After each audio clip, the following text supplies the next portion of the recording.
ತಿಂಗಳು 19ನೇ ತಾರೀಕು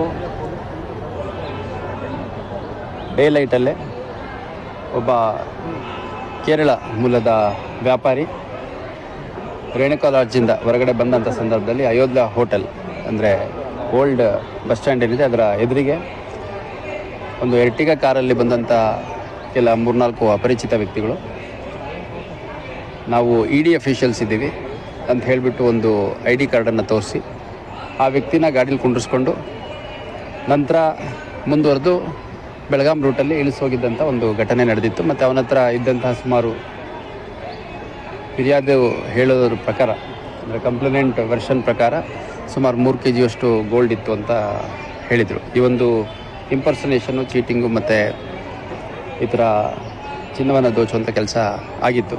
ಅದರ ಹಿನ್ನೆಲೆಯಲ್ಲಿ ನಮ್ಮ ಸಿಟಿ ಪೊಲೀಸಿಂದ 3-4 ತಂಡಗಳನ್ನು ಮಾಡಿ ನಾವು ಫಾಲೋಅಪ್ ಮಾಡಿದಂಥ ಸಂದರ್ಭದಲ್ಲಿ ಮಹಾರಾಷ್ಟ್ರ ಮೂಲದ ಒಂದು ತಂಡ, ಒಂದು ಗ್ಯಾಂಗ್ ಈ ಒಂದು ಕೃತ್ಯವನ್ನು ಮಾಡಿರುವಂಥದ್ದು ತಿಳಿದು ಬಂತು. ಅದರ ಹಿನ್ನೆಲೆಯಲ್ಲಿ ಒಟ್ಟು 4 ಜನರನ್ನು, ಅಂಕುಶ್, ಚಂದ್ರಶೇಖರ್, ಜಿಗ್ನೇಶ್ ಮತ್ತು ವಿಲಾಸ್ ಅನ್ನೋ ಒಟ್ಟು 4 ಜನ ಅಫೆಂಡರ್ಸನ್ನು ನಾವು ವಶಕ್ಕೆ ತೊಗೊಂಡಿದ್ದೀವಿ. ಈಗ ಈ ಆರೋಪಿಗಳೇನಿದ್ದಾರೆ ಇವರು ಉತ್ತರ ಪ್ರದೇಶದ ಗೋರಖ್ಪುರಲ್ಲಿ ಸಿಕ್ಕಿದ್ದಾರೆ. ಯಾಕಂದರೆ ಇವರು ಅಫೆನ್ಸ್ ಆದ ತಕ್ಷಣ ಒಂದು TT ಗಾಡಿಯನ್ನು ಮಾಡಿಕೊಂಡು ತಮ್ಮ ಕೆಲ ಕುಟುಂಬ ಸದಸ್ಯರು, ಹೆಣ್ಮಕ್ಳು, ಮಕ್ಕಳನ್ನೆಲ್ಲ ಕರ್ಕೊಂಡು ಉತ್ತರ ಭಾರತದ ವಿವಿಧ ಟೂರಿಸ್ಟ್ ಪ್ಲೇಸಸ್ಗಳನ್ನ ನೋಡಿಕೊಂಡು ಕಂಟಿನ್ಯೂಸ್ ಮೂವಲ್ಲಿದ್ದರು. ಸೊ ಆಗ ಒಟ್ಟು 4 ಜನರು ಇವ್ರು ಯಾರಿದ್ದಾರೆ ಇವ್ರನ್ನ ವಶಕ್ಕೆ ತೊಗೊಳ್ಳಲಾಗಿದೆ. ಇವ್ರ ಹತ್ರ ಸುಮಾರು 6,65,000 ಬೆಲೆ ಬಾಳೋ ಒಟ್ಟು ಚಿನ್ನ ಮತ್ತು ಸ್ವಲ್ಪ ಹಣ ಮತ್ತು ಸುಮಾರು 7 ಮೊಬೈಲ್ ಫೋನ್ಸ್ ವಶಕ್ಕೆ ತೊಗೊಂಡಿದ್ದಾರೆ.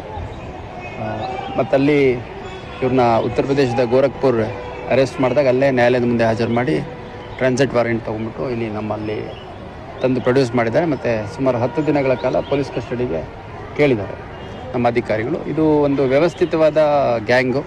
ಈ ಹಿಂದೆ ಮಹಾರಾಷ್ಟ್ರ ಮೂಲದ ಇದೇ ಥರ ಕೆಲವು ವ್ಯಕ್ತಿಗಳು ಆಂಧ್ರ ಪ್ರದೇಶಲ್ಲಿ ಒಂದು ಅಫೆನ್ಸ್ ಮಾಡಿದಂಥ ಸಂದರ್ಭದಲ್ಲಿ ಆಂಧ್ರ ಪ್ರದೇಶ ಜೈಲಲ್ಲಿ ಒಬ್ರಿಗೊಬ್ರು ಕನೆಕ್ಟ್ ಆಗಿ ನಂತರದಲ್ಲಿ ಅವರು ಈ ರೀತಿ ಕೃತ್ಯಗಳನ್ನ ಮಾಡಿರುವಂಥದ್ದು ಕಂಡು ಬಂದಿದೆ. ಮತ್ತು ಇವ್ರದ್ದು ಫಿಂಗರ್ ಪ್ರಿಂಟು ಮತ್ತು ಬೇರೆ ಬೇರೆ ಅವೈಲೇಬಲ್ ಡೀಟೇಲ್ಸ್ ತೊಗೊಂಡ್ಬಿಟ್ಟು ಇವ್ರ ಮೇಲೆ ಇನ್ಯಾವುದಾದ್ರು ಪ್ರಕರಣ ದಾಖಲಾಗಿದೆಯಾ ಪರಿಶೀಲನೆ ಮಾಡ್ತೀವಿ. ಇನ್ನು ಈ ಪ್ರಕರಣದ ಪ್ರಮುಖ ಆರೋಪಿಗಳೇನಿದ್ದಾರೆ ಅವರೆಲ್ಲ ಯಾರ ಒಂದು ವ್ಯಾಪ್ತಿಗೂ ಸಿಗದೆ ಅಂದರೆ ತಲೆಮರೆಸ್ಕೊಂಡು ಓಡಾಡ್ತಾ ಇದ್ದಾರೆ. ಆದಷ್ಟು ಬೇಗ ಅವ್ರನ್ನೂ ಕೂಡ ಅರೆಸ್ಟ್ ಮಾಡಿಬಿಟ್ಟು ಇನ್ನು ಭಾಳ ದೊಡ್ಡ ಮೊತ್ತದ ವ್ಯಾಲ್ಯೂಬಲ್ಸ್ ಏನು ಇದರಲ್ಲಿ ಕಳ್ಕೊಂಡಿದ್ದಾರೆ ಅವರಿಗೆ ರಿಕವರಿ ಮಾಡಿಕೊಡುವಂಥ ಕೆಲಸ ಮಾಡಲಾಗ್ತದೆ.